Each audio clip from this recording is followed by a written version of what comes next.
What is going on, everyone? AP over here at Run Pure Sports, bringing to you once again the Strokes Gain Show. I'm here with my two main guys.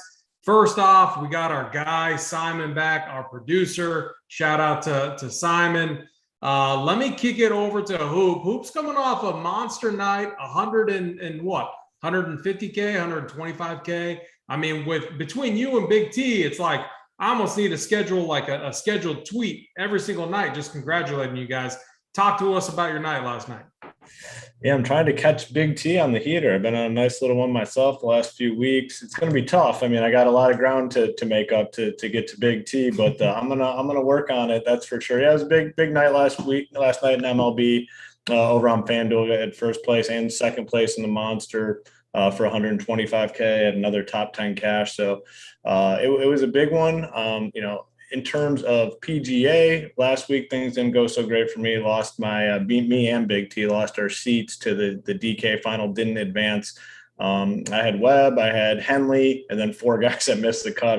Some of our boys really let us down last week in PGA. Big Hank the Tank, that was hurtful. Taylor Gooch, that was hurtful. So PGA, definitely looking for a bounce back, but the MLB has been going pretty well. Yeah, so I'm a little frustrated with myself. I had 7% Kevin Kisner. He was my pick to win. I was just kind of talking about him all week. Really liked him. Thought it was a great course fit. And we're on that Wednesday show, and the drinks are kind of flowing. We're feeling good, and I knew I had to either lock Webb in or fade him, is what I was telling myself. In reality, after talking to Big T a little bit, I could have put him in there at 30%, get in line with the field. And if my other guys connect, which they did, it would have been a really nice week. But I ended up fading him, and I just regret it. The guy he should have won. I mean, he really should have won.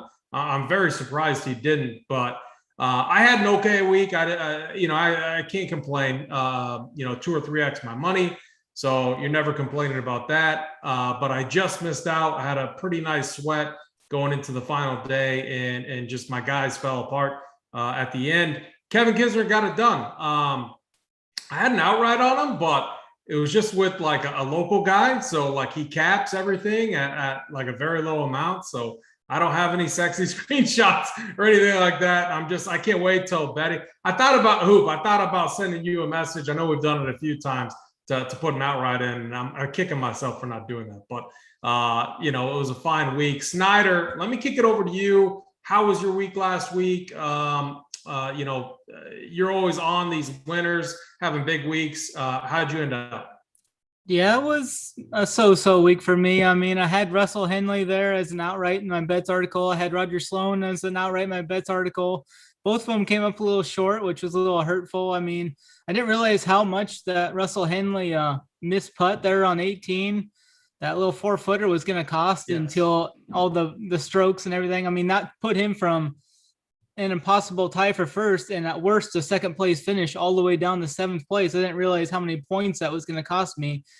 And that took me from like having a pretty good week to like a slightly losing week, but it was all right. It was all good. I was hoping Roger Sloan could have got there through us for us. 110-1 we had on him there. It would have been nice, but we're still stuck on 9 outrights for the year, so we're looking to hit 10 this week.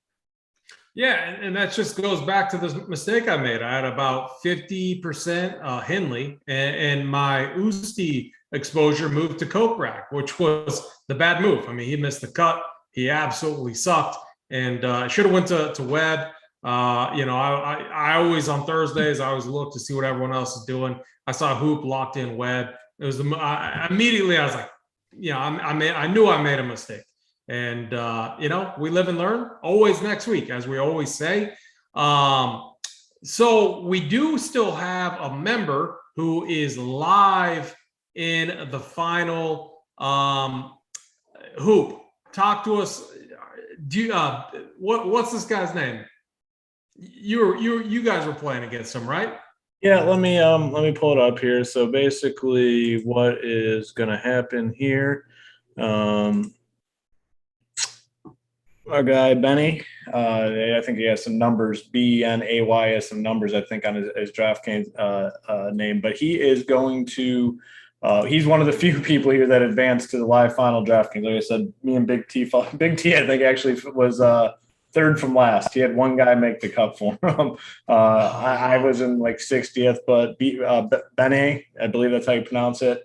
He advanced to the live final, and he's going, but he wants to bring an RPS member with him. So we're still trying to figure out the criteria and how this whole thing's going to go down. But basically, he is offering his +1 spot up to an RPS member.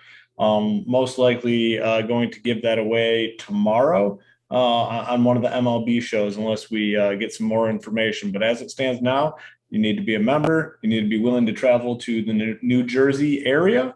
And he is gonna, give away his +1, which is absolutely awesome. So we'll work out the details on that. And like I said, it will most likely be on the MLB show tomorrow. Yeah, very cool. Good luck to him, and awesome thing that he's doing. Worst case, if no one takes him up for it, worst case, we ship Mangone, we ship Mikey out there. Either of those two guys would love to go and party with him. We also got, I think JJ and JSU also in the area out there. So many different options. Hopefully they go and root him on. If you haven't yet, hit that like button, hit that subscribe button. It helps us keep this free to each and all of you each and every week. If you're not a member, we have a promo code going all the way up until NFL starts. RPS NFL 15. That's going to get you 15% off for life. And now look, guys, we are kind of behind the scenes. We're talking about our Tournament of Champions. This is an event that we do each and every year. We're going on our 3rd year of doing it.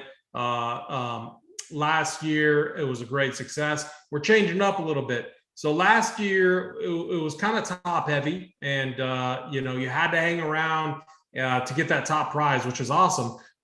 I think the consensus on that we're thinking about doing is making it week by week, having the prizes much bigger. We're talking tickets, tournaments, cash prizes. DraftKings is going to throw stuff in. So make sure, sign up, use the code RPS NFL 15, because only members are going to be able to get into the Tournament of Champions. And as you all know, if you win it, accumulate the most points each and every week, you gain a free membership for the year and title of the RPS Rumpier Tournament of Champion. So such a big thing. We're excited to roll that out again this year. With that, guys, let's hop into the tournament. I'm, being that I was kicking myself last week for a few slight mistakes, I'm not going to make any mistakes this week. I promise you that. We are at the Northern Trust. Now, the one thing I will note before kicking it to Snyder to talk about the course, if you're looking at course history, just know that it's not always at Liberty National. It was in 2019 and 2013, I believe. Snyder, you can correct me if that's right or wrong. I remember last year, DJ absolutely lapped the field. I think he was 30 stroke. I think he was 30 under par. I mean, it was a joke. We're not going to see that this week, I don't think. Snyder, talk to us a little bit about Liberty National. How, what type of golfer are you looking to target this week at this track? Yeah, Liberty National is a par 71, measuring just over 7,400 yards. 124 players will tee it up this week. Top 65 in ties will make the cut, meaning over half the fields will make the cut, higher 66 rate. Golfers will see smaller greens here. They have an average square feet of 4,600 square feet, which is the 6th smallest on tour. They've made a few changes here since playing here in 2019, mainly just adding a few tee boxes to lengthen a few holes, adding some bunkers on a few holes. This coastal type track is a spot where the winds will come into play at times. Although it doesn't seem like on early forecasts, it doesn't look like the winds will be there this week. And then the course will play fairly easy, I think, this week, as it's been pretty wet there. So the course should be wet, attackable, and with less winds, I mean, they could really go after this place. They could even shoot better than Patrick Reed did. Patrick Reed won this event in 2019, shooting 16 under. If the course plays like I think it is, I think the winner will be closer to a -20 this year. It's a second shot golf course. Emphasis on hitting the fairways here, as the rough will be up to 3 inches in areas. The golfers must take advantage of these par fives here as well. There's 3 of them, and 2 of them are very gettable in 2. They each have, they're 3 of the 4 easiest holes on the course, and 2 of them have about a 55% birdie rate, so you must score on those. Key stats: strokes gained approach, around the green, birdies are better off the tee, par 4, 450 to 500. There's a majority of those here, so I'm looking at that once again. And opportunities gained, it will be another stat I will be looking at. Yeah, I like that. We're kind of on the same page with what we're looking at as far as stats go. I'm with you. I want guys that can get off the tee. I want guys that are strong on approach. And honestly, we're going to get into it tier by tier as we always do. I kind of think, just looking at this structurally, like when you're building your lineups, it seems ezy. Now, figuring out what value guys to fit in there is kind of the difficult part, when I'm just looking at this, right now. But I kind of am seeing a path where it's like stud in value. I don't know about you guys. I know we're about to get into that right now. Hoop, let me kick it to you. How we do it each and every week. If you're new with us, we're going to go tier by tier. We're going to start 10K and up. Hoop, talk to us about 10K and up. We're starting with Rory, and we're going up to Jon Rahm. Yeah, so I mean, a bigger range in terms of the number of golfers here than we typically see at 10K and above. I mean, we have 7 guys here, 10K and above, which typically we get 5 or 6, but this is obviously a loaded field, best golfers in the world. So we have a bigger number of guys up here, and I'll just start at the top with Jon Rahm at 11.5, and I think Jon Rahm is getting to the point where he belongs in like a tier of his own in terms of the best golfers in the world. I think he is pretty clear in a way to me the top golfer, and you can make the argument if you want for a couple other guys. For me, I can't. And to me, it's Jon Rahm. He's $11,500. Decent bit more than anyone else in this field. Next closest is Dustin Johnson. I'm definitely going to be on Rahm, who I think is the best golfer in the world, in an event where more than half the field is going to make the cut. Dustin Johnson at 11K. A little bit confused why he's 11K. I think he could flip places with a lot of guys that are much cheaper, and it would make more sense. He'll be very low owned, and that's fine. I mean, I'm not going to be on him. I haven't been playing him. It has not hurt me. I'll continue to fade him, especially at this 11K price tag. Now, if he's down upper 9s, maybe I consider him. I just think he belongs quite a bit cheaper than 11K. Jordan Spieth at 10.8, been playing a lot of him lately. Got off to a rough start at the St. Jude, but bounced back and finished with a T12. And he's been one of the best golfers in the world. And to me, he's probably number 2 to Rahm. If I'm going to rank who the best golfers are, it's Rahm, and then it's Jordan Spieth. I've been playing him a lot. I'm going to continue to play him at 10.8. Xander Schauffele at 10.6. I prefer Xander to play Xander when he's a little bit cheaper.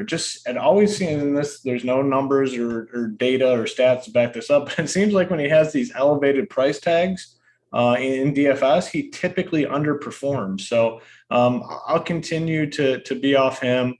Rory at 10K. I mean, it's going to be the same thing for me always with Rory. There has not been many events over the course of the last year and a half where fading Rory has not worked out, or you haven't been penalized for fading him. Obviously, he won at the Wells Fargo. If you didn't have him there, it did hurt you. But outside of that, I mean, there's been no events where it's been bad to fade him. So I'm going to continue to be off him at 10K. And then the last 2, I really don't have a strong lean on right now. And, I'll be curious to see what you guys have to say about this. It happens to be Snyder's 2 favorite golfers I know overall, not necessarily this week, but overall, Morikawa and Koepka. I'll probably play one of those guys, and I haven't decided which one it's going to be at this point. Yeah, I mean, definitely 2 of Snyder's favorite guys. I'm with you on Rahm. I mean, man, the guy is just incredible. I mean, if you look at I mean, if you look at it, T3 at the Open, won the U.S. Open. He should have won the Memorial. I mean, give him a 7-iron and a putter. He goes out that final day, he wins. And before that, he was a T8. I mean, this guy is on another level right now. I mean, it's ridiculous. So I agree with you there. Snyder, talk to us about this range. Specifically, talk to us about your two guys, Morikawa and Koepka. Yeah, I mean, first off, I mean, Jon Rahm, definitely he's like one of the best, if not the best golfer in the world right now. Probably is the best golfer in the world. Hasn't played a round of competitive golf since July 18th, though. The last event since he had that COVID. He did come off the COVID last time and win an event. So I think he might have superpowers coming off of that again. But he's just great all around game. I mean, he should thrive on this course. He finished third here in 2019. Definitely is a guy. I mean, for like a main build and a 3 max build, I was looking at him and it was like him and Casey versus like Brooks and Morikawa, which is the same price total. I was just trying to figure out which had the best win equity, that pairing. It's interesting. DJ's priced up a little bit too much for me there. I don't think I can get there. Spieth's going to be a popular target, I think. His win odds are right up near the top. I just don't think I'm going to get there because I like my two guys down below. Xander, he's priced up a little bit too much here. I typically like playing Xander when he's in that low 10Ks and upper 9Ks range, just because I don't feel he has as much win equity as some of these other guys. Morikawa, I'm going to be going right back to my guy here. This track should really suit his game here. Second shot course. He hits fairways well. He's probably the best iron player in the world. Should be good for these small greens. I think he bounces back off of that he had his worst finish since March, I believe, finishing 26th at the WGC. He did talk about how he has struggled at times with some jet lag and stuff coming back from east west, wherever he's traveling. So maybe you can make an argument for that as why he didn't play his best. He's been really putting well on these bent grass greens, and that's the only surface he's really putted well on as of late, because he's definitely not a good putter all around. So I like him. And Brooks, I definitely like Brooks here. He's kind of got that swagger going. He's posting some IG stuff, talking a little crap. He struggled at the WGC, though. He shot 76 in his final round, finished 54th. I mean, the last 4 times that he's finished outside the top 35, though, he's rebounded with a top 5 finishing in that following event. So I like where that's leading me to. He had a win and a second place finish as well off of that type of scenario. I like his chances to be in contention here on Sunday. You know, this isn't a major, but I mean, they're playing for way more money at the end of this 3-week stretch. So I definitely think he's going to be engaged here. He would love to show up to that little event he's got with Barstool El Prez with 15 mil in his pocket. And it's looking like he's going to be the lowest owned guy in this range from what I'm seeing early on. So I definitely like to back him when nobody else is. I've had a lot of good success doing that in these bigger time events. Rory down there at 10K. He's very interesting this week. It sounds like he's going to be a popular outright bet since he's over 20-1 odds. Anytime he gets over 20-1, people like to jump on that with the increased value. He did shoot 3 straight 66s to finish 12th at the WGC after a rough first round. So he's got some good mojo coming in. The irons have been great. The putter's been holding him back some, but I definitely like him there. I like the bottom 3 guys in this range more, with some ROM and some GPPs as well, if I can fit it. Yeah, I mean, I think Koepka is going to be higher than you think. Koepka is going to be higher than DJ. He's definitely, I think he's going to be higher than DJ and Xander. I think Xander's a little overpriced. Just when you're looking at all the guys in that range, I don't know. I'm really torn on Koepka as well. I always do. I agree. So let me tell everyone, I have Koepka on my fade list right now. That could change. Nothing's locked in yet. That could definitely change. Snyder, you made a good point. 15 mil. I mean, that's, Koepka is, that's plenty of motivation right there. His price is pretty nice. My gut was kind of telling me, I I think he gets locked into more of the later events when the fields are smaller. It's him against all the other big dogs, and I think he does enough this week. I just don't know if he does enough to win you a tournament. It's kind of my thought.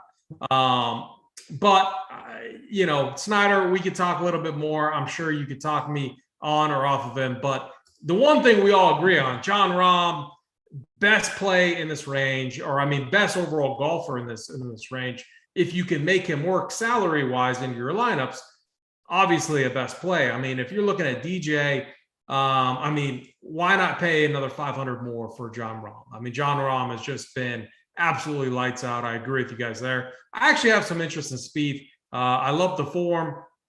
I think he needs to stay hot. I think he needs to have a nice finish here. And if we go back to 2019, he wasn't in good form in 2019. He finished sixth here. So I'm not weighting course history like that much at all. But if he was in bad form and he finished T6 here, I'm going to have a little bit of interest in him. And Xander, I think I'm off. The price is just a little high for me. I'm not a big Xander guy. I haven't been playing him a ton. So, I don't know. I do like Colin Morikawa, though. I think this is a great course for him. I want ball strikers. I want guys that are good on approach.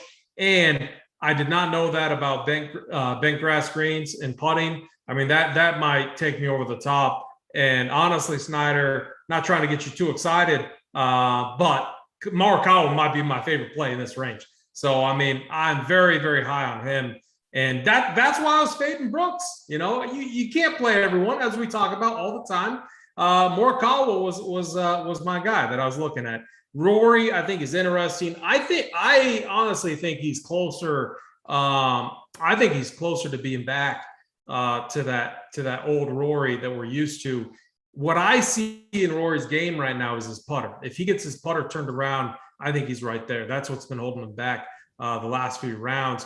Over his last 20 rounds, he has not gained. He is not looking at his rolling 24 last rounds. He's not gained strokes putting. So if he gets that turned around, he's going to be very tough to deal with. So for me in this range, not to cut you off, but the argument I have with Rory against looking at the stats and stuff, to me, it's kind of situational too. It just, if he has a bad first round, which he did at the St. Jude, he typically comes out and plays pretty good the next three rounds, but he's already too far out. He shot a 72 at the St. Jude, 66, 66, 66. He's already out of it at that point, and then he's firing these low rounds. If he's in contention come Sunday, that's when he's missing these 4-foot putts. That's when he's missing these 5-foot putts. That's a good point. So, yeah. So we want him out of contention and then coming from behind. Is that what you're saying? When you're paying the big price tag, you need. Someone up top, more likely than not, is going to win this week. So if you're playing someone at the top, they need to be able to go out there and win a golf tournament. And you got guys like Morikawa that can win. You got guys like Spieth that can win. You got guys like Rahm that can win, but. I know if you look at the stats, you look at the numbers, Rory's he's not going to look too bad, but man, I don't know. I can't get behind it. Yeah, really good point there, Hoop. I can't disagree with you at all there. And honestly, Morikawa, he's my favorite by a very slim margin over Jon Rahm. I think those are going to be my 1 and 2. Spieth, a pretty close third. I think this price tag on Rahm maybe suppressed his ownership. So if I get 40% Rahm, I'm going to be feeling very good. That's going to force myself to fade guys like Xander, Koepka, who is currently a fade for me. I might end up fading DJ as well. I probably should just fade DJ. I don't know. I have him on the playbook right now. And honestly, it's one of those he's going to be very low owned, so he gives you that chance. But honestly, the guy just absolutely sucks right now. So he might move. He might take Koepka's spot in the fade list, undecided. Snyder or Hoop, give me your 1 and 2. Yeah, it's going to be Rahm. It's going to be Spieth, and you guys definitely talked me into Morikawa. I think it makes a lot of sense here. So Rahm, Spieth, but I do like Morikawa too. Snyder, 1 and 2, then take us into the 9K range. Yeah, I'm gonna roll with Morikawa 1, and then I'm gonna roll with my other guy Brooks. If Brooks is gonna, No, you're Brooks joking. is gonna Right? come in like Brooks who? Brooks who? You're joking, right? Brooks Brooks who? Koepka. Oh, But Kepka. I think he's gonna be like, If it's Kopecky, I'm in. If it's Kepka, I'm out. it's Brooks Come on, Koepka. Snyder. He's gonna be at like 7% owned. I mean, the last time I played him at 7% owned, it was at one of these US Opens, and he just steamrolled everybody. But Snyder, he's not gonna give me overs on 7%. I owe you drinks right now for our bet we made. Oh, yeah. Yeah. I'll take give under. me over on 7%. Oh, 7's tough. It's going to be under 10% for sure, I think. You said 7. You said 7, Snyder. That's the median outcome, I think, though. I mean, it's give or take, but we'll talk about it. But for this 9K range, we got JT right up top. I just don't think I can roster him with the guys above him I want to play. Just hasn't been playing that good as of late, since he hasn't had a finish inside the top 15 since May on the PGA Tour. The driving accuracy and the short game have been letting him down too much as of late for me. Bryson, yeah, you know what's coming there. I mean, he ranks 117th in around the green and 73rd in approach over the last 24 rounds, and has had trouble finding the fairway off the tee. I'll just continue to fade that. Hovland, he's back to struggling around the greens, and that could be bad news here with these smaller greens. And I just prefer some guys underneath of him, so that'll be a fade for me. Answer, he crushes these longer par fours like we'll see here. He ranks 8th in ball striking over the last 24 rounds and has 5 top 10 finishes in his last 8 events, coming off that win to WGC where he just played great all around golf. I think this course should set up well for him. He has said he likes playing on these smaller type greens because back home in Texas, where he does a lot of his practicing, they have smaller greens there. So he said he's taken a liking to playing courses like this. Scheffler, he's another guy that's always in contention in these bigger type events. He just always chokes on Sunday. I mean, he shot 74 to finish 14th at the WGC. I mean, that's nothing new for him on a Sunday. He has some good finishes coming into this, but I'm not sure if I can get there. Ranks first and birdies are better gained over the last 24 rounds, so he's going to make birdies. He'll probably be there until Sunday. Cantley's going to have a new caddy on the bag this week. He's going to be rolling with Tiger Woods' caddy this week. His other caddy's got some other obligations or something going on. Finished 12th here in 2019. This should be a really good course fit for him, so I have some interest in him for sure. Daniel Berger is my favorite play in this range. I really like playing him. I've been backing him quite a bit. He's finished 8th or better in 3 of his last 4 events. He's right on the bubble making the Ryder Cup too. So I think he's got some added motivation here to make that Ryder Cup team. I think he's going to make it, but from what I hear, he's right on the bubble. He's averaging over 4 strokes gain approach in his last 10 events, and he's hitting these fairways at a high clip. The short game's on point, and he ranks 3rd in bogey avoidance. So I definitely like Berger this week. Hideki's interesting here at 9K flat. He's off some really strong iron play, but he's really struggling really bad with the putter. He's losing over 3 strokes on average over his last 5 events. So I don't think I can get there with Hideki this week. Berger's the main guy for me in this range, and then it's probably like Answer or Cantlay. Yeah, I mean, Berger is phenomenal play. I'm definitely with you there. Price too. I mean, man, you could price him up a little bit for sure. Hoop, what are you doing with this 9K range? Yeah, mostly in lockstep here with Snyder. I mean, not much interest at the top. I'm gonna finally give up on your boy JT. I've been playing him a lot lately, and the hurt feelings have reached a point of no return for me. So I'm gonna be off him. His putter is just an absolute disaster. Like, it is really, really bad. And 5-6 foot putts. I mean, just like not even close type stuff. So I can't handle it anymore. I mean, maybe he gets it right, but I'm not going to be on him. Brooks, yeah, I'm with Snyder. Another guy that, when he's been playing well for the first 3 rounds, he's fallen apart in round 4. You go back to the US Open, complete meltdown with the 77 in round 4. The St. Jude, golf well, round 1 through 3, round 4, 74, and takes himself out of contention. A guy that he's kind of turning into one of those guys, gets too close to the lead, he melts down. And to me, I just don't think the course sets up all that well for him. Hovland is another guy that's been hurting my feelings lately, and I'm a little sensitive with guys like Hovland. So I'm gonna probably fade Hovland too. I think Answer is a strong play here. The one guy I definitely will disagree with Snyder on is Scheffler. I like Scheffler a lot at 9.3K. In an event where more than half the field makes a cut, his birdie upside is something I really, really want. So at 9.3, I'll be on Scheffler. Love Cantlay, love Berger, and I'll continue to fade Hideki, and that's kind of it for me in this range.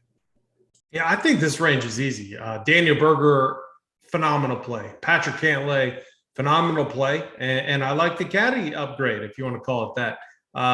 Something to change stuff up. I mean, I think that's going to be, a really nice pairing. I mean, if you get Tiger Woods as caddy, I mean, you don't want to let that guy down. Answer coming off a win. We normally avoid or fade or under on a guy coming off a win. However, he took last week off. I think a guy like Answer in this course fit, I think it's more momentum than anything else. So I love Answer. 9,400. He finished second here in 2019. 9,400. He gets us the top 10. I'm going to be very happy. So love him. And then Scheffler. I agree with Hoop. I'm not going to be fading Scheffler. I think this guy's good. I think, 14th, 8th, 47th, 7th, 3rd. This guy just in these big events, when you need to show up, this guy shows up and he gets no coverage. It's crazy. So I love Scheffler. Hovland, I'm fading. Hovland has kind of been a guy that seems like he peaked. I mean, he's still phenomenal. He's very good. He's going to peak again, but seems like he's peaked and he's just kind of, falling back down to where he should be. So I'm going to avoid him. Bryson, man, my take with him is Big T was saying, just get a little bit of him. Don't ever fade him, because every now and then he gets it all together and he gets you a win, and he's always low owned. I think he's going to be low owned again this week. I think Bryson's going to be way lower owned than someone like Koepka. And 9,600, if you take away that final round, I mean, that was the WGC was his to win. So not an ideal course fit, but in multi-entry formats, I'm going to have a little bit of Bryson. Justin Thomas, I don't even know what to say. Hoop kind of summed it up, properly.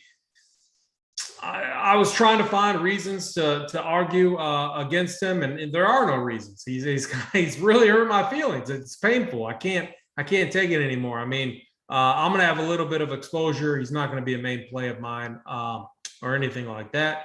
Justin Thomas under 10K always has that up. He could always snap out of it. He could always get you that win. So I don't think it's going to take much to get overweight on him. So he's going to be in my player pool. That's where it gets tough in this range. Cuts to make, Hovland for sure. And then it gets really tough for me. I do know what my 1 and 2 are, though, and I think it's very, very clear for me. My 1 is Daniel Berger, which it sounds like you guys are on page with that. My 2 is Patrick Cantlay.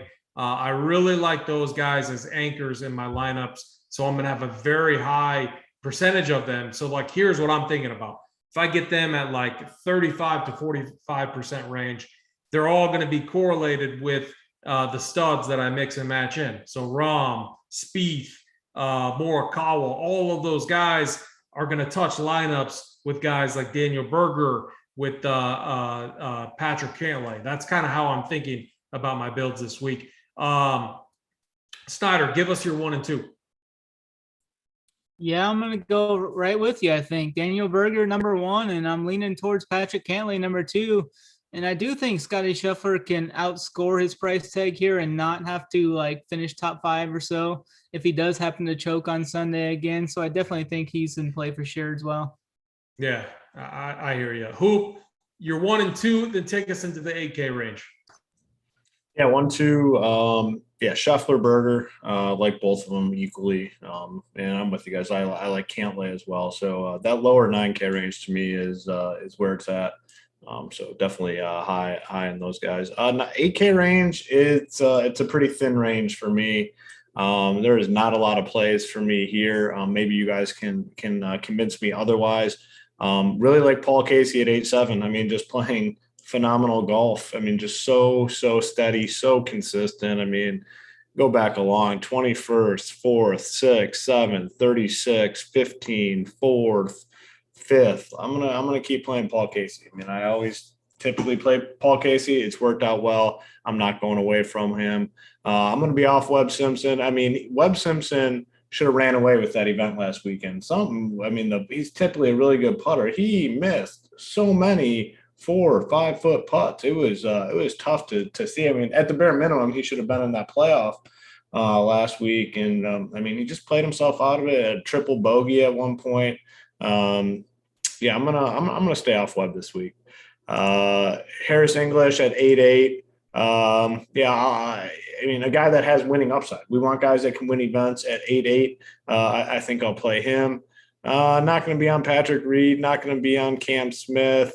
Adam Scott coming off the good week last week. I'll probably fade him. Corey Connors hasn't been the same Corey Connors, when he was on that nice little run. Next guy up, Tony Finau, and man, it's a love-hate relationship for me with Tony Finau. I mean, he was like my favorite guy to roster in DFS for the longest time. Hurt our feelings, or definitely hurt my feelings along the way. I'm going back to him this week at 8.2K. I mean, we're looking at the cheapest price we've seen on this guy in a while. More than half the field's making the cut this week. He's a guy, similar to Scheffler, that can easily outscore his finishing position. Give me Tony Finau for sure at 8-2. Neiman. God, Hoop, let me just stop you there. I did not know what to do with this guy, so you're making me excited. I mean, if Hoopster's hopping back on Tony Finau, I might have to hop on him. He's going to be so low owned this week. Yeah, I'm back on him. I mean, I just have to. I just feel overall he's just too good of a golfer to continue on with this bad stretch. I think he turns it around. I mean, I think he turns it around for us. So at 8-2, I'll be back on him. Neiman, Burns, no strong opinion. I mean, maybe I do like Neiman a little bit. I'll probably need some more golfers. So yeah, I'll probably play a guy like Neiman, but not at a high rate. And then Sammy Burns. I don't know. I really have no idea what I'll do with Burns at this point. Yeah. I do like this range. I think there's a lot of decent plays. Tony Finau was the one guy I did not know what to do with. I like that call. I think it's a great tournament play for sure. I'm showing 5 to 7% ownership on him. So very, very low. Snyder, what are you doing with this 8K range?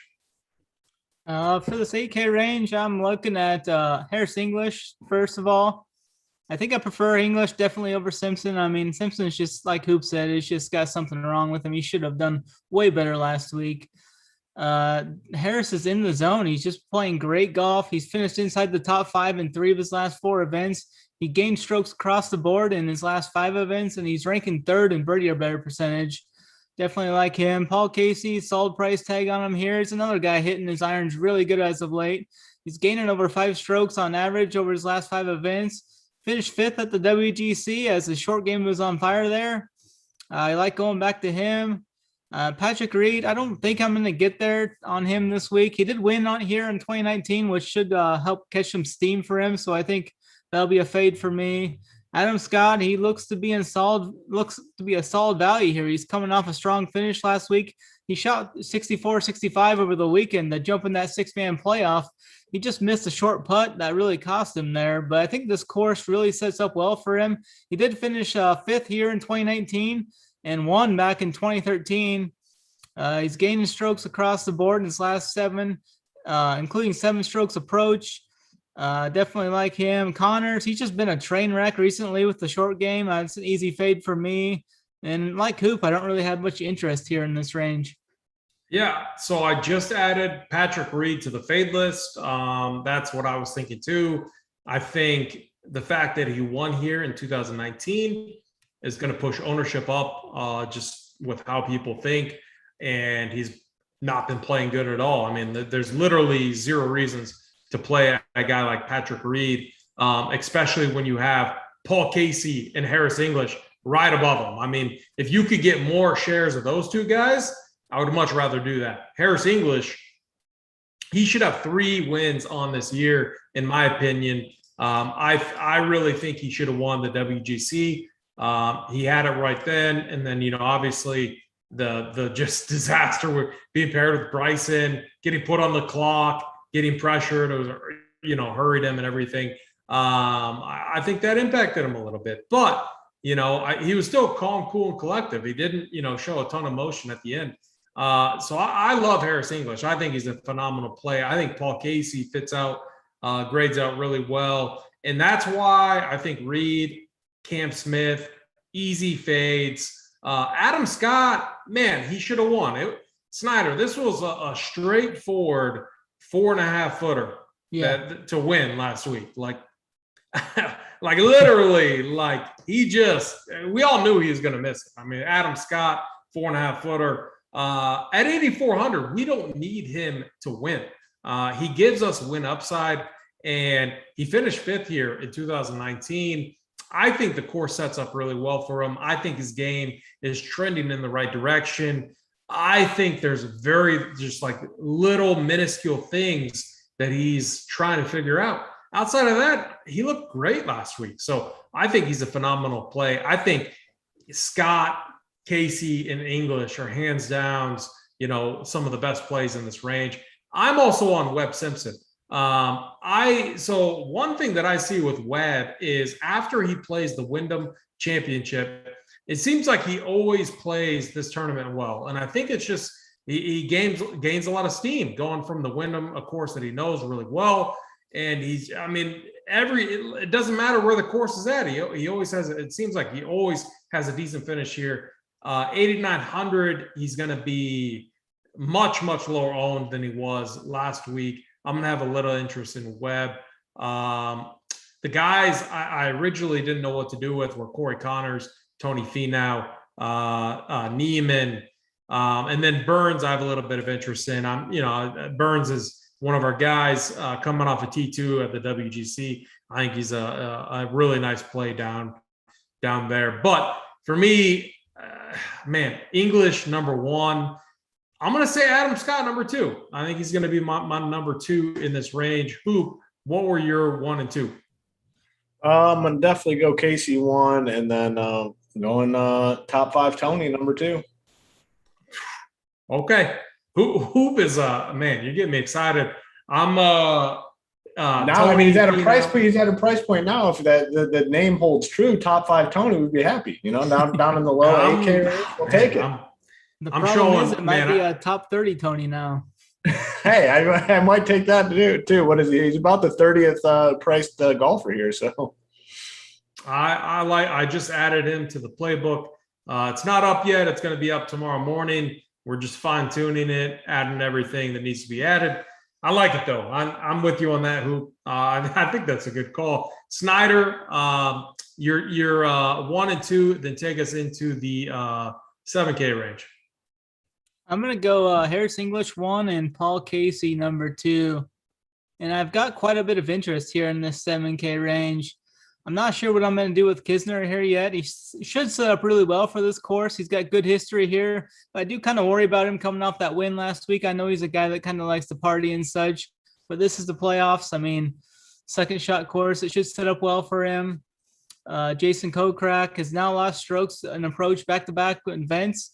But I like the bounce back here for Kokrak. He's had good history here. Finished 12th in 19. Finished 9th in 2013. Brian Harman, I don't think I'm going to get to him this week. He hasn't been playing that good recently, and I need to see something positive for him before I can jump back on him. Kevin Na is a guy I have interest in for GPPs here. He's a solid boom bust type guy. If he's hitting his irons well, he's going to be in contention because he's got that strong short game. He's gaining over 2 strokes around the green over his last 20 events, so he's always got that ability to get up and down from wherever he needs to be. Kevin Strillman, I like how his game is trending back upwards. And this track should fit his game well too, I think. He hit 86% of his greens last week and 73% of his fairways. I think he's a guy that's trending upward and should do well for this price tag. Tringali's a solid play down here in that low 7Ks. He's coming off a few solid finishes as well. Seamus Power, I'm looking to go right back to Seamus here. He let some people down last week, finishing 60th, but I can chalk that up as just a bad week, I think, because he's still hit over 75% of his greens, which was the 4th straight week he's done that. The putter was just not there for him this last week. He lost over 2 strokes putting. He's been putting really well heading into that, so I think he can just – that was just a bad week. He ranks 5th in bogey avoidance and 9th in birdies or better gained over the last 24 rounds. So I definitely like going back to power there with a little flop lag. Hopefully he comes in a little lower owned. And yeah, that's a 7K for me. Yeah, I like that. Really good range. I think it's a very important range to get right this week. A few plays I definitely agree with as well. Hoop, what are you doing with this 7K range? Yeah, I like the lower part of this range more than the top part of this range. At 7-8, I think Hatton's interesting. He played pretty well at that, St. Jude there. A pretty poor 4th round as well, but he was solid there. So I'll take a look at him at 7.8K. I agree with the Harmon thing. I mean, we've been on Harmon quite a bit, but it appears the run might be over here. Missed the cut at the John Deere. At the Open Championship, he was 19th. That was fine. But then, 36 at the St. Jude, missed the cut last week at the Wyndham. Very weak field, a course that should have suited him pretty well. I'll take a break on Harmon. I mean, he's, if you've been following us with Harmon, you've definitely made money over the course of the last, 5 to 6 months. I'm fine sitting out this one on Harmon. Sergio's a guy that's interesting to me at 7.6K. And I mean, the story here with him. He's good off the tee, good with the irons, just a fucking shitty putter, like a really bad one. Like he's one of those guys that'll have the 5, 6, 7 footer and he'll miss it by like a foot, like away from the cup. It's a tough scene with him, but he's cheap enough where if he's just decent with the putter, he could make a good run.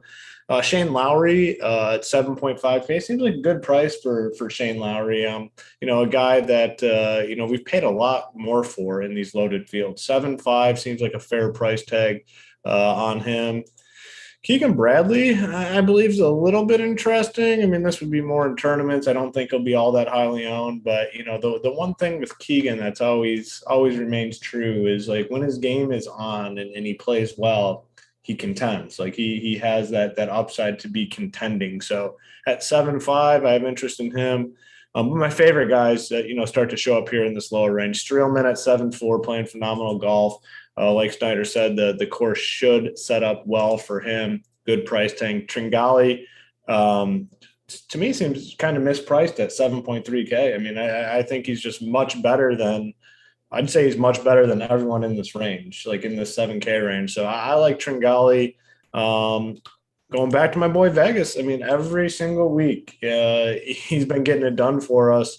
I see no reason to not play Vegas at 7.1K. Don't think the ownership will be all that high either. And I agree with Power. I'm going to go right back to Power at 7K. I've been playing solid golf. Last week, things didn't work out all that well for him. I think he bounces back. And then the last guy, Charlie Hoffman at 7K, might have a little bit of him. So I'm so glad you said that right there at the end. Johnny Vegas is by far, when you factor price and everything else in, the best play in this range.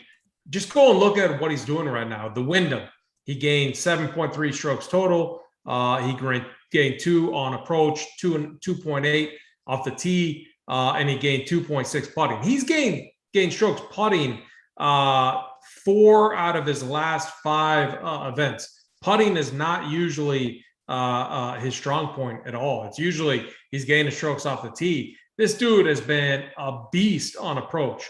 Doesn't matter what the course is. If you go back, I mean, he hasn't missed a cut in 1, 2, 3, 4, 5, 6, 7, 8, 9.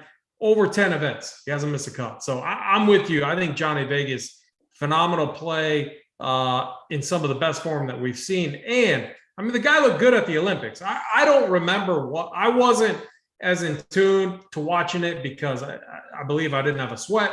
So if I don't have a sweat, I usually kind of tune out a little bit.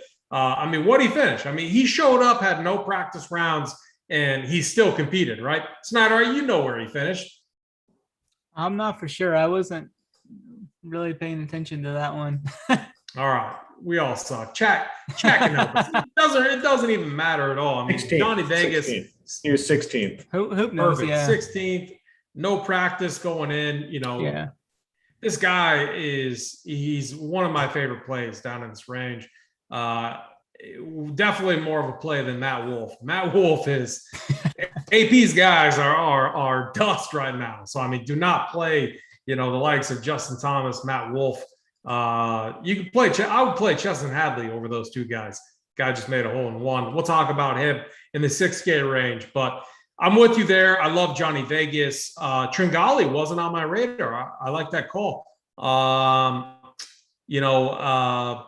I was looking at Brandon Grace a little bit. I know he finished T2 at the Wyndham. He's had some other good results at the U.S. Open and the Memorial. Kevin Streelman is a guy that I just think he's a very good course fit. He's going to be under 10% owned. A great guy to have at like 25, around 25% ownership in multi-entry formats. I'm going to make a lot of cuts in this range. Bubba cutting, Siwoo cutting, Jason Day, never playing Jason Day here. I'm not playing Kevin Na here. I was on him last week. I don't like this course for him at all. I think the Shane Lowry mention is interesting. I'm a little bit higher on Billy Horschel. The stats I'm looking at say that Lowry is the much better play. And so Billy Horschel, though, I'm showing about a 2% ownership on him. I'll have a little sprinkle. Russell Henley. I don't know about you guys. I think Russell Henley is pretty good. I think he's a good golfer. I think this year is kind of his year where he's really made a turn in his game. I think a win is around the corner soon. I'm not saying he's going to win this event. I'm just saying I could definitely see him getting a win at some point through the swing season. I'm not going to say like he wins one of these last events. Through the swing season, I think that I wouldn't be surprised if he got a win. Jason Kokrak, Ian Poulter, two guys I really like. Ian Poulter, I don't think either of you mentioned him. Correct me if I'm wrong, though. This is a guy that's really trying to cement a spot for the Ryder Cup for the Euro team. Each and every event he's trying. WGC, T10, the Open, he was right there. Travelers, I mean, he hasn't missed a cut in forever. I just think you're going to get max effort out of Ian Poulter when you're thinking about every single shot. It doesn't matter where he's at. I think he's going to make the cut. I think he's going to contend and compete all four rounds. So I have a ton of interest in Ian Poulter in this range. If I had to say my 1 and 2, I'm going to say Johnny Vegas, and then I'm going to say Ian Poulter. Hoop, give us your 1 and 2 in this range. Yeah, I'm with you on Vegas for sure. I mean, I love Vegas, and then number 2, I'm going to go Tringali. I like Tringali here. Yeah, Snyder, you're 1 and 2, and then 6K range. I'm going to go back to Seamus here. I'm going to go Streelman 1 and then Seamus 2, I think. And then for the 6K range, I think we've got quite a bit of good value here. We can load up those stud and dud builds here. Starting off with Charles. Schwartzel kind of burned everyone last week. I know for a fact that he's going to come in way lower owned this week. I'm even seeing under 5% right now. I don't mind jumping back onto him here. I mean, he actually did gain strokes approach last week, which was, I think, the 7th or 8th straight event he's gained approach. So at least he did that right. Matt McNally, he's finally figured out how to hit his irons and striping it off the tee as well as of late. He's finished inside the top 30 in his last 5 events. He's another guy I like rolling to in these cheaper ranges. Roger Sloan, my guy. I mean, he kind of hurt my feelings last week, but I'm going to go right back to the well here. I mean, he's just been playing really well, and he's going to carry that momentum through with that second place finish.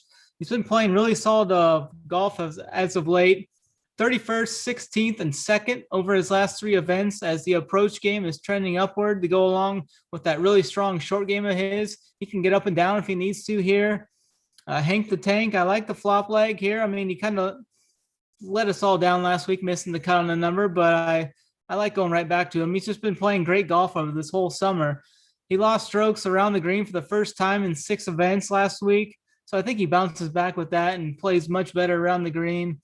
I like the very cheap price tag we get with him here too.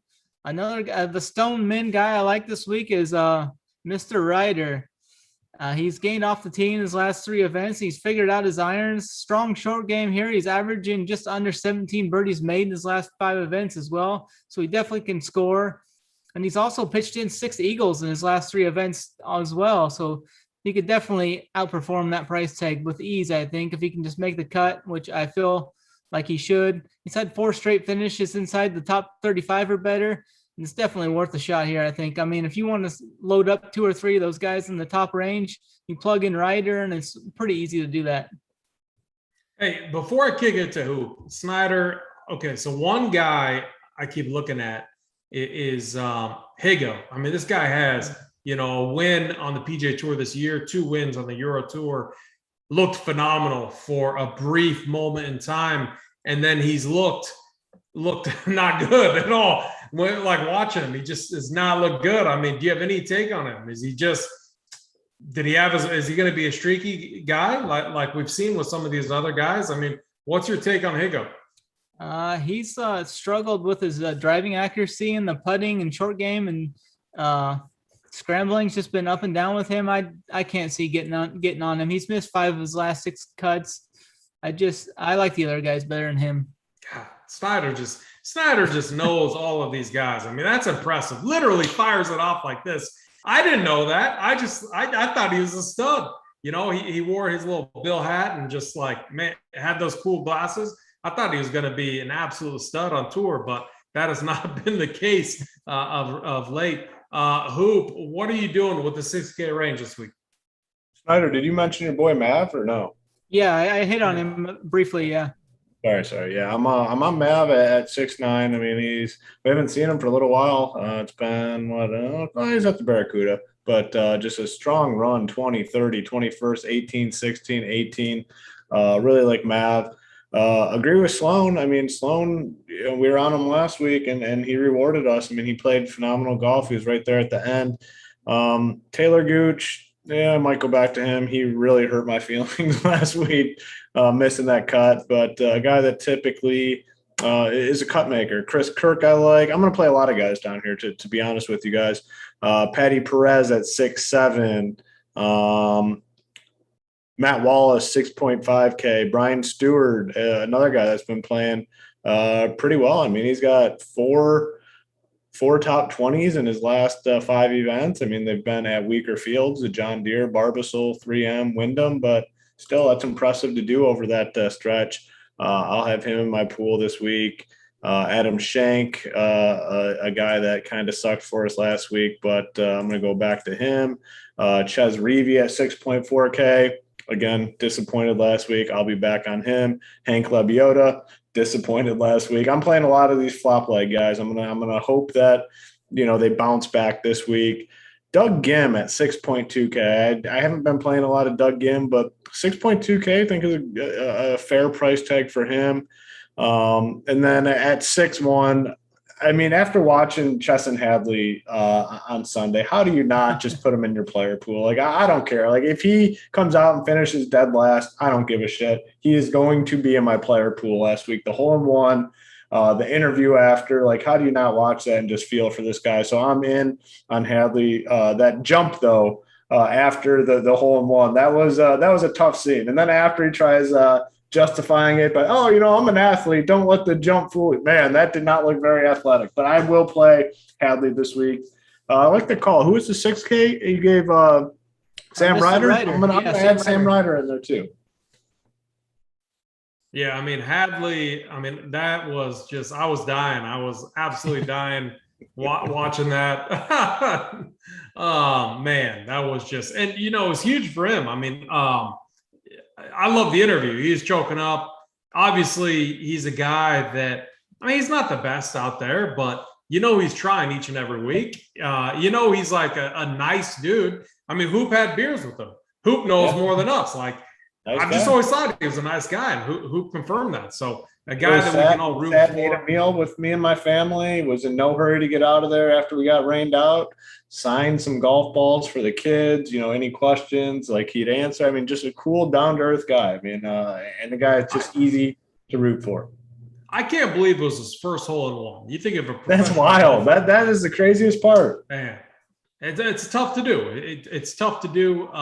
It's crazy.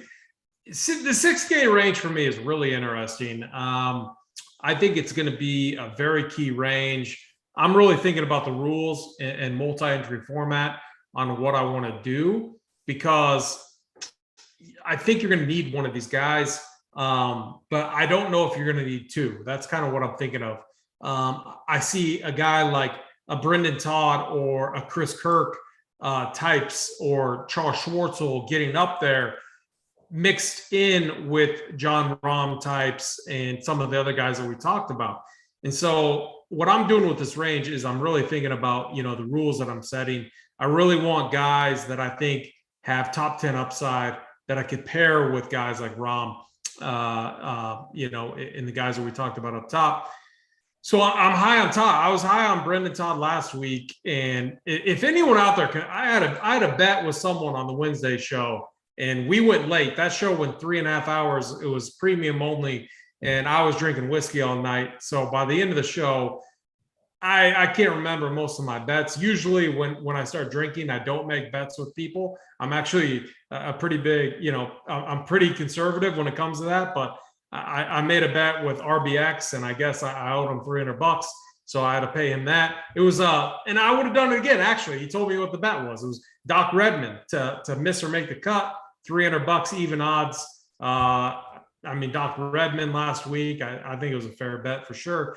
I know I had a bet Brendan Todd against someone. I can't remember who it was.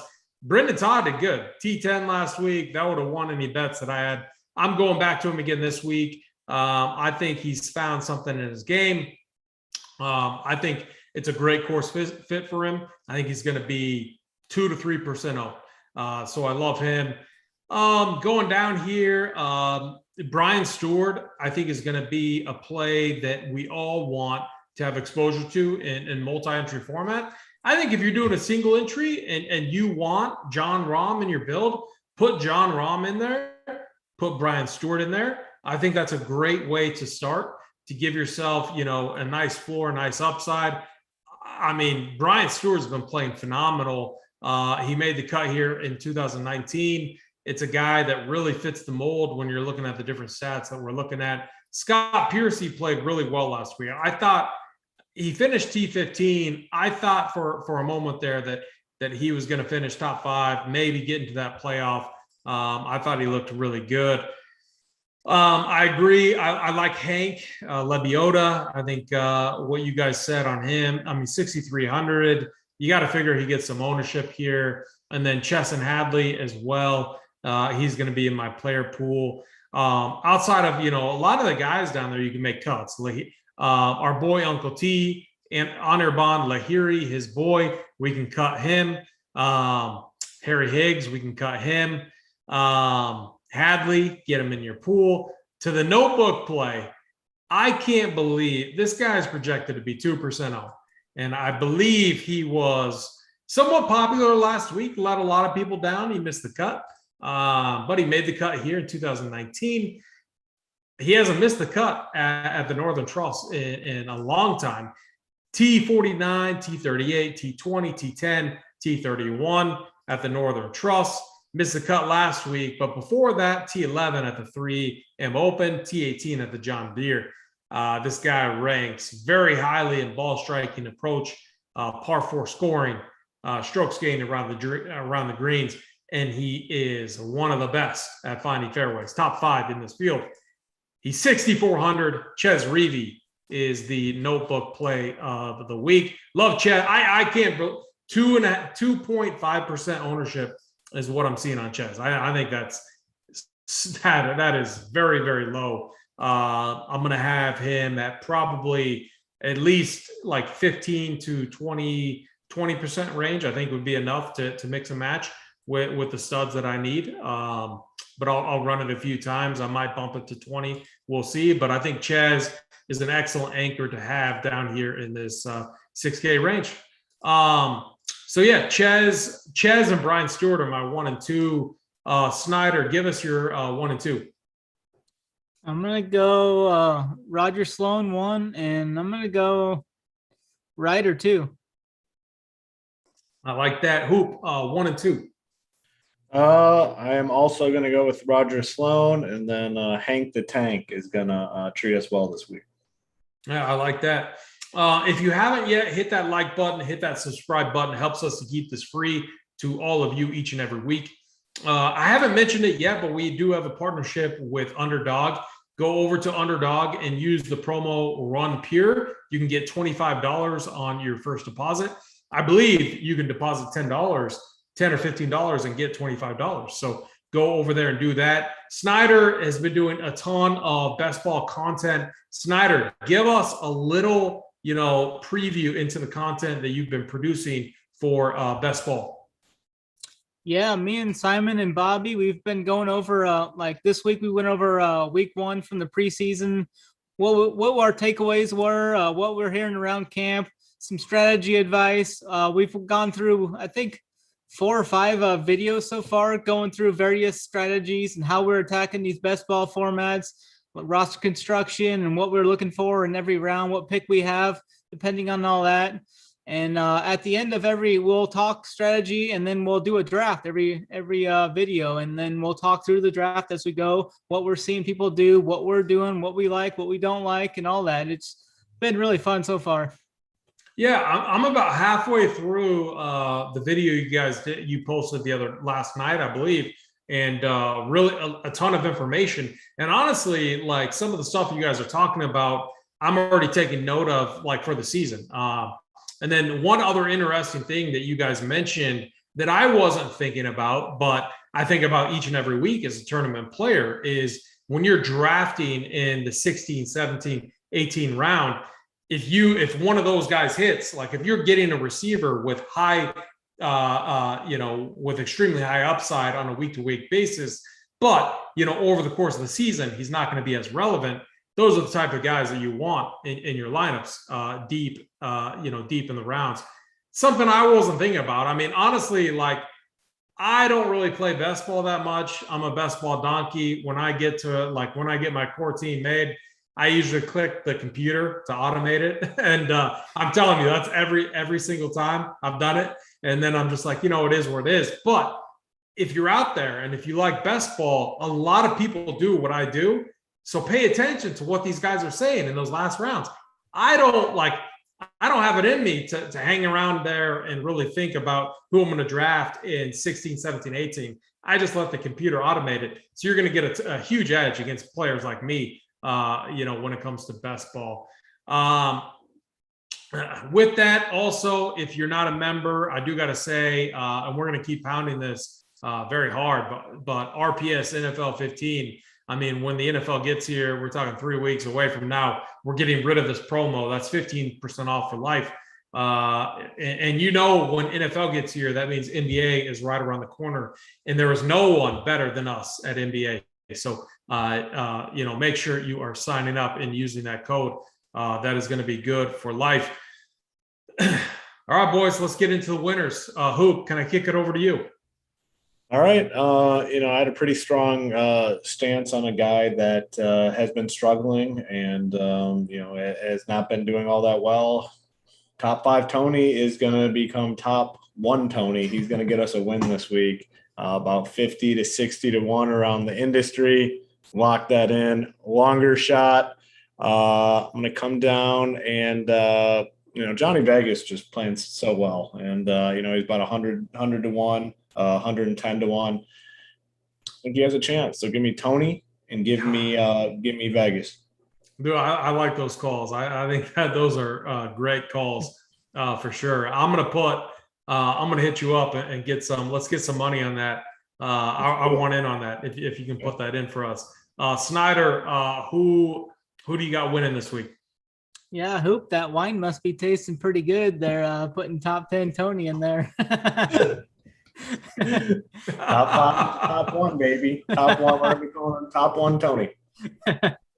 But for a longer shot this week, I like Kevin Strillman. He's 100-1 odds. I like the odds and the value. I think he can get up there and maybe have a shot come Sunday. My favorite this week is Daniel Berger, 28-1 odds. I really like him this week, and I think he can be there Sunday with a chance to win the event for us. Yeah, I like that. My first guy is very close to Daniel Berger. Patrick Cantlay, 33-1, roughly 35-1. I love the fact that he has Tiger's caddy on the back. I mean, if you're a Tiger's caddy, knowing everything that we know about Tiger, he doesn't really take care of his caddies. This caddy's got to be motivated to get some money. I'm sure Stevie, I'm sure he's fine when it comes to money, but you still think he has to be motivated, considering who knows when Tiger will be back. I think Cantlay has a big week. I love his win upside here. I think the course fits him really well. Longer shot. I am gonna go with all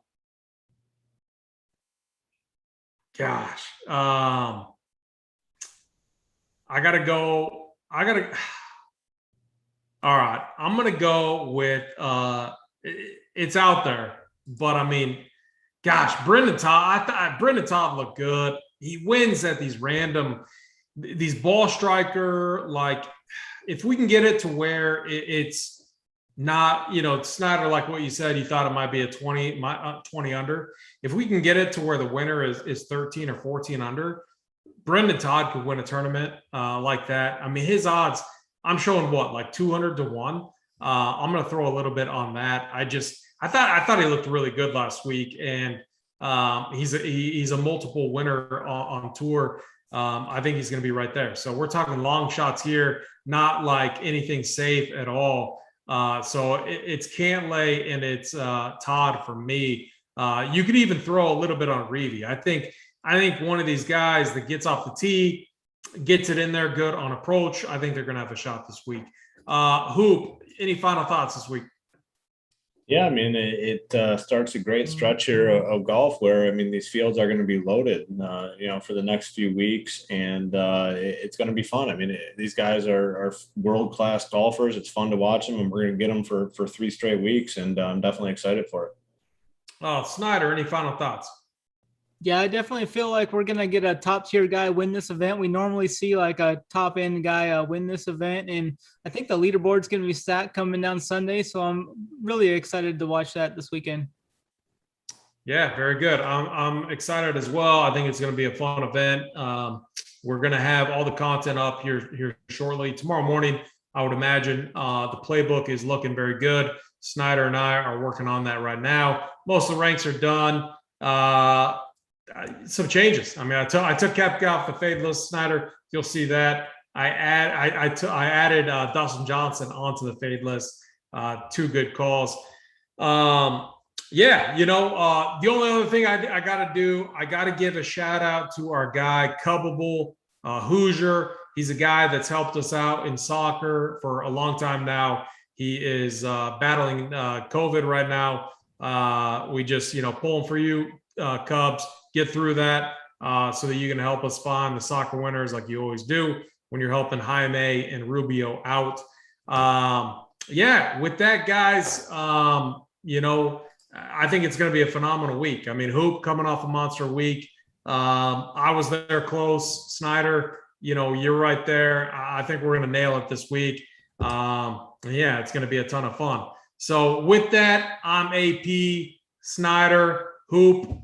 Let's all run Pier.